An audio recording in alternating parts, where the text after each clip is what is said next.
ગારિયાધારને જોડતો રૂપાવટી ડમરાળા માર્ગ હાલમાં અત્યંત બિસ્માર હાલતમાં છે। રસ્તા પર એટલા મોટા અને ઊંડા ખાડા પડી ગયા છે કે ખાડામાં રસ્તો છે કે રસ્તામાં ખાડો તે ઓળખવું મુશ્કેલ બની ગયું છે। પરિણામે સ્થાનિક રહેવાસીઓ, રોજિંદા મુસાફરો તેમજ વિદ્યાર્થીઓને ભારે હાલાકીનો સામનો કરવો પડી રહ્યો છે। સાતપડા, ડમરાળા, સારંગપુર સહિતના ગામોને તાલુકા મથક સાથે જોડતો આ મુખ્ય માર્ગ હજારો લોકો માટે જીવનરેખા સમાન છે। રોજગાર માટે જતા રત્ન કલાકારો, વેપારીઓ, વિદ્યાર્થીઓ અને મહિલાઓને દૈનિક આવન જાવન આ માર્ગ પર નિર્ભર છે, પરંતુ રોડની દયનીય હાલત તેમની સફરને જોખમભરી બનાવી રહી છે।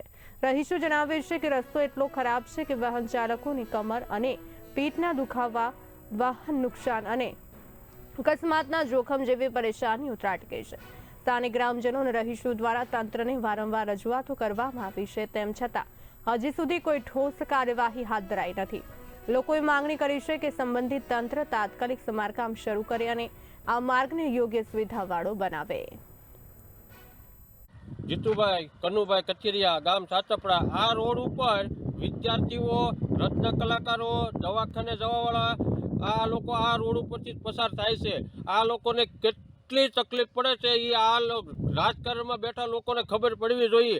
અમે મત તમને આ માટે જ આપીએ છીએ, અમારે રોડ, રસ્તા, પાણી આ બધી સુવિધા માટે જ આપીએ છીએ તમને। અમારે તમારી આગળથી પૈસા નથી જોતા, પણ એટલી સુવિધા અમને આપી દો, બસ આ મહેરબાની કરજો પ્લીઝ।